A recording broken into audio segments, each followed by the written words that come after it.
മുസ്തഫ കുടിശ്ശേരിക്ക് ഒരു പ്രത്യേകത ഉണ്ടെന്ന് അറിയോ? ബിസിനസ് കോച്ചാണ്. ബിസിനസ് കോച്ച് എന്നല്ല, നിങ്ങളെടുത്തൊരു ഐഡിയ ഉണ്ടെങ്കിൽ അത് ജീവൻ വെപ്പിച്ചു തരും. അതാണ് പ്രത്യേകത. അല്ലാണ്ട് വെറുതെ ഒരു ഐഡിയ പറഞ്ഞു തന്നിട്ട് അതും തലയിൽ പേച്ച് നടക്കുകയല്ല ചെയ്യുക. അതിന് ഇംപ്ലിമെന്റ് ചെയ്തു തരും. ഒരു വലിയൊരു പാഠം എന്നോട് പറഞ്ഞു തരാന്നാ പറഞ്ഞത്. എന്താണ് പാഠം എന്ന് പറഞ്ഞത്? അതായത് ബിസിനസ്സുകാർക്ക് വേണ്ടി എല്ലാവർക്കും ഉപയോഗിക്കാം, പ്രത്യേകിച്ച് ബിസിനസ്സുകാരാണ്. കാരണം നമുക്കറിയാം, നമ്മളൊക്കെ ജീവിച്ച് ഒരു സമയത്ത് മരിക്കും എന്നുള്ളത് യാഥാർത്ഥ്യമുള്ള ആൾക്കാരാണ്. പക്ഷെ നമ്മളൊക്കെ ആലോചിക്കുക എന്താ, ഞാൻ ഏതായാലും മരിക്കില്ല, മറ്റുള്ള ആൾക്കാരാണ് മരിക്കേണ്ടത് എന്നുള്ളൊരു ധാരണയാണ് നമുക്ക്.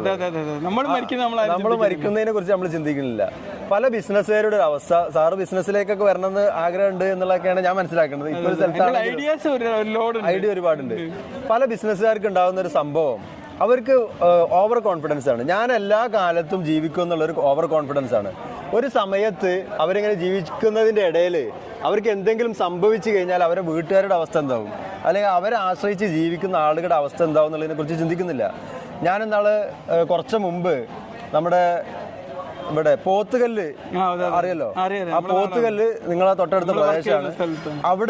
അവിടെ ആ ഒരു പുഴ കണ്ടപ്പോൾ എനിക്കൊരു ആശയം ഒരു മനസ്സിൽ ഉദിച്ചൊരു സംഭവമാണ്. അത് ഞാൻ അന്ന് എൻ്റെ ഇൻസ്റ്റാഗ്രാമിൽ പോസ്റ്റ് ചെയ്യുകയും ചെയ്തു. അന്ന് ഒരു ദിവസം വളരെ വലിയ സ്വപ്നങ്ങളുമായിട്ട് ഒരുപാട് ആളുകൾ അന്തി ഉറങ്ങി. പിറ്റേ ദിവസം പല ആളുകളും ഉണർന്നിട്ടില്ല. പല ആളുകളെ ഈ പോത്തുകല്ല് ആ പാലത്തിൻ്റെ തൊട്ട് താഴത്തുനിന്ന് JCB ആണ് മാന്തിയെടുത്തത്. അതിൽ പല ബിസിനസ്സുകാരും ജോലി ചെയ്യുന്ന ആളുകളുണ്ടായിരുന്നു. അവരൊക്കെ അതിലൂടെ നമ്മൾ ആലോചിക്കേണ്ടത്, നിങ്ങളൊക്കെ വയനാട് ദുരന്തം സംഭവിച്ചിട്ട് അല്ല മൃതദേഹങ്ങൾ വന്ന് അടിഞ്ഞത് പോത്തുകല്ലിലാണ്. അവിടുന്നാണ് മിക്കവാറും മാന്തിയത്. ആ സമയത്ത് അതിലൂടെ നമുക്ക് നൽകുന്ന ഒരു സന്ദേശം എന്ന് പറഞ്ഞാൽ, ഏത് സമയത്തും നമ്മളൊക്കെ അവസാനിക്കാം. നമ്മൾ ഒരു ബിസിനസ്സുകാരനെ സംബന്ധിച്ചിടത്തോളം നമ്മൾ അവസാനിച്ചു കഴിഞ്ഞാൽ നമ്മളെ വീട്ടുകാരെ സംബന്ധിച്ച് നമ്മൾ എന്താണ് ചെയ്തതെന്ന് അവർക്ക് കൃത്യമായിട്ട് അറിയില്ല. ഒരുപാട് കാര്യങ്ങൾ ചെയ്യുന്നുണ്ടാവും. ഇതിനൊരു സിസ്റ്റം ഉണ്ടാവില്ല എന്നുള്ളതാണ് ഞാൻ പറഞ്ഞത്. അതായത് നമ്മൾ മരിച്ചു കഴിഞ്ഞാൽ നമ്മുടെ കുടുംബത്തിന് ആ ബിസിനസ് ഏറ്റെടുത്ത് നടത്താൻ കഴിയുമോ എന്നുള്ളതാണ്. അതിന് വേണ്ട ഒരു സിസ്റ്റം നമ്മൾ ബിൽഡ് ചെയ്തിട്ടുണ്ടോ എന്നുള്ളത് നമ്മൾ ആലോചിക്കണം.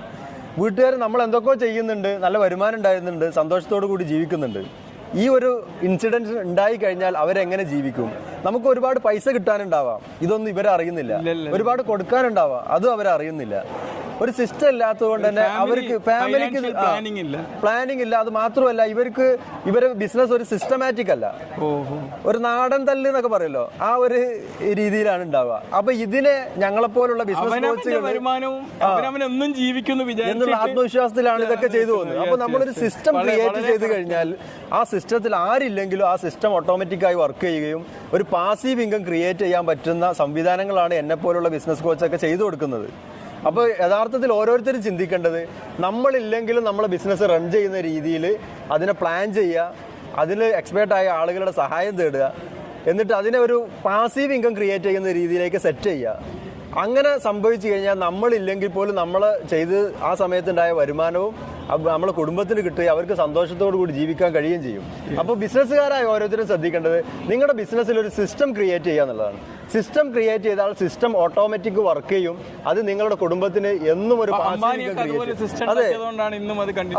ഇപ്പൊ നമുക്ക് കേരളത്തിൽ തന്നെ അറിയാൻ പറ്റും, KR ബേക്കറി, KR ബാലൻ എന്ന് പറയുന്ന ഒരാൾ സൈക്കിളിൽ ബന്നും റൊട്ടിയും ബ്രെഡും സൈക്കിളിൽ കൊണ്ടുവന്ന് വിറ്റ ആളാണ്. അയാൾ വളർന്നപ്പോൾ അയാൾ ഒരു സിസ്റ്റം ക്രിയേറ്റ് ചെയ്തു. ഇന്ന് KRന്റെ ഒരുപാട് ഔട്ട്ലെറ്റുകളുണ്ട്, അവിടെ ഒന്നും ഇയാൾ വന്ന് നോക്കണില്ലല്ലോ. പക്ഷേ അവിടെ ഓട്ടോമാറ്റിക്കായിട്ട് ബിസിനസ് നടക്കുന്നത് അതിൻ്റെ ഇത്ര ശതമാനം ഇവർക്കാണെന്ന് പറയുന്നുണ്ട്. അത് അവരിലേക്ക് പ്രോഫിറ്റ് വരുന്നുണ്ട്. അപ്പോൾ ആ രീതിയിൽ നിങ്ങളുടെ ചെറിയ ബിസിനസ് ആണെങ്കിൽ പോലും അത് ഓട്ടോമാറ്റിക് മോഡിലേക്ക് ആകാനുള്ള സിസ്റ്റം ക്രിയേറ്റ് ചെയ്യുക എന്നുള്ളതാണ് എനിക്ക് ഈ ഒരു ചാനലിലൂടെ ആണെങ്കിലും പറയാനുള്ളത്. ബിസിനസ്സുകാരോടാണ്, നിങ്ങൾ ഓരോരുത്തരും ഒരു സിസ്റ്റം ക്രിയേറ്റ് ചെയ്യുക, നിങ്ങളുടെ ബിസിനസ്സിനെ വാനോളം വളർത്തുക, നിങ്ങൾക്ക് നിങ്ങൾ ഉദ്ദേശിച്ച രീതിയിൽ വളരാൻ കഴിയട്ടെ എന്ന് ആശംസിക്കുന്നു. Okay, all the best, thank you. Okay, എനിക്ക് തന്നെ ഇതൊരു നല്ലൊരു പ്രചോദനമാണ് നൽകിയത്. തീർച്ചയായിട്ടും കേൾക്കുന്ന ഒരാൾക്കും ഇത് പ്രചോദനം നൽകാതിരിക്കില്ല. ജീവൻ വെപ്പിച്ചു തരുവാൻ. ഓക്കെ.